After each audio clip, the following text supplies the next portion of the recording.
What's up everyone, Hector here with another figure review, and today I have Red with Hitokage, or Charmander, from the Pokemon series from Kotobukiya and ARTFX.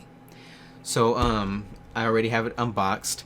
You can see on this side there's the illustration of the figure, on this side there's pictures of the figure, and then we have a Pokeball window on this side, and then on the top to let a little bit of sunlight in, and then a big old window on the front to show the actual figure. So I am a huge Pokemon fan. I've played them all from the start, and this particular Red is the Fire Red and Leaf Green version of Red, not the original version of Red, which I have already unboxed. Same from Kotobukiya, ARTFX Pokemon series and everything. That original Red was from Red, Blue, Green, Yellow, the original Pokemon series. Then they remade him to Fire Red, Leaf Green, and they had this version of Red. And he also appeared in Pokemon Origins, a little OVA special anime. Super awesome. If you haven't seen it, definitely check it out. So I just don't understand why they call him Red instead of Fire Red or Fire or something like that. Because they also have the female trainer in the ARTFX Kotobukiya figure series, and they just named her Leaf, from Leaf Green, I guess. Even though they could have named her Blue, since she has a blue stand. I'm gonna save that whole rant on for that video, because I did order that figure and it will be coming, but for now we're just talking about Red. So it's Red with Charmander, total one-piece figure. I'm sure you can probably break off the bag, but it's not supposed to come off. Nothing's supposed to move or rotate, or some of the figures you can switch faces and everything, or switch hands. You cannot do this with anything. It is just one piece for Red and one piece for Charmander. And it is a scale figure, and it is really detailed nice. The painting is nice and everything's awesome. The only thing I really don't like is Charmander's stance, because he's on one leg, and so you have to balance him on one leg and his tail. And I kind of prop him up against Red so he doesn't really fall over. He has more right heavy balance or whatever, but he still can easily fall over. And these figures, they're all pre-painted and stuff, and the paint can scratch off. I've had some other figures that have fallen over and paint scratched off, or you get dents in it or whatever, and it's just a heartbreak. So I am really freaked out with that Hitokage, a Charmander, whatever you want to call him. I just don't like that particular part of the Red figure. Other than that, it's awesome. It's sculpted super well. It's painted well, as I already said. I have this version of Red in a Figma and a Nendoroid.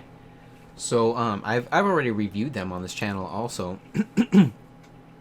So I actually think I'm probably going to sell the Figma and the Nendoroid. But just to compare also with my the original Red, the original Red has more muted colors. Even this stand of Red is not as bright and shiny as this Red. And then the actual Red in the hat and the clothes, it actually pops out on this version of Red. The yellow even pops out compared to this Pikachu. This is just like a muted trainer Red. And then this is like the revamped, bright up in your face Red or something like that. And also, another side note, the Pokeball, he's only holding it with like 3 fingers, like it's a small Pokeball.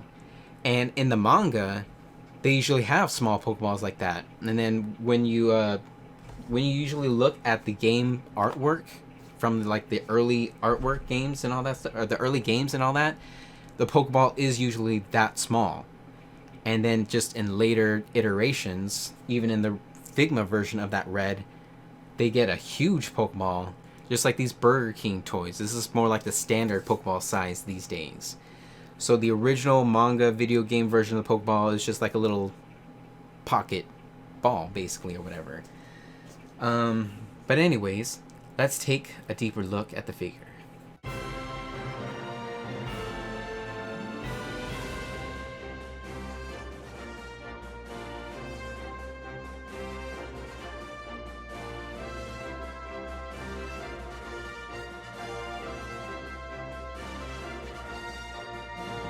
In case you all were interested, the inside of the box just has a bunch of Charmanders and Pokeballs, and it says red with Hitokage inside of it.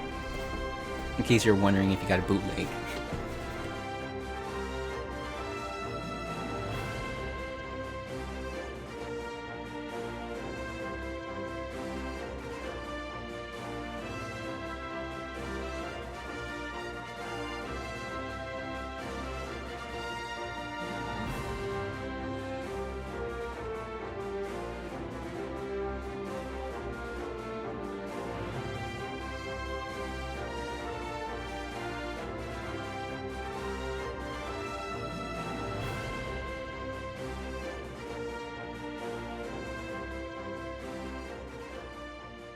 But that's pretty much all you need to know about red with Hitokage or Charmander from Kotobukiya and ARTFX and the Pokemon figure series.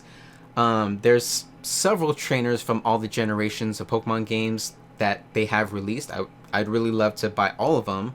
Right now I just have the original red, the original green, this new iteration of red, and I will be getting Leaf, also known as Blue, and Professor Oak coming up soon. And as I said, I already have the Figma and the Nendoroid version of red. I'm pretty sure I'm going to sell the Figma version of red, because that does come with Charmander, Bulbasaur, Squirtle, and Pikachu. I already have that Trainer Red, the original Trainer Red with Pikachu. This red has a Charmander. I'm going to get Professor Oak, which has a Bulbasaur, and then Leaf comes with a Squirtle. So I will kind of pretty much replace scale figure versions of the original starters. And I'm thinking of selling the Nendoroid version of red, because I just really don't like all the small pieces. My hands shake a lot, and I just don't like all the small tiny things, man. Just kind of clicking in, and then they fall out, and then you lose it and all that. But that Nendoroid has Venusaur, Charizard, and Blastoise, because it's the championship version of the red Nendoroid. So I'm like, at one point I'm like, should I sell it? And then on the other hand, I'm like, I'm already running out of space. I have 3 versions of red now, so yeah, I don't know. But anyways, that's pretty much it. Like this video if you liked it or appreciated it. Subscribe to my channel for more otaku related content. I'm going to do more figure reviews, as I said. More Pokemon trainers are going to be coming up soon. I like to do cosplay also, as you can see. I've done 2 versions of red, but not this version actually. I've seen this version of red quite often, quite a few times when going to conventions. But we're currently in the middle of a pandemic, so I won't be going to any conventions anytime soon. But you can always subscribe, and maybe I will go to a convention in the future and go to one of the first conventions where there's probably going to be a huge viral outbreak. We'll see. Anyways, subscribe, figure reviews, all that. And as always, don't be afraid to be an otaku.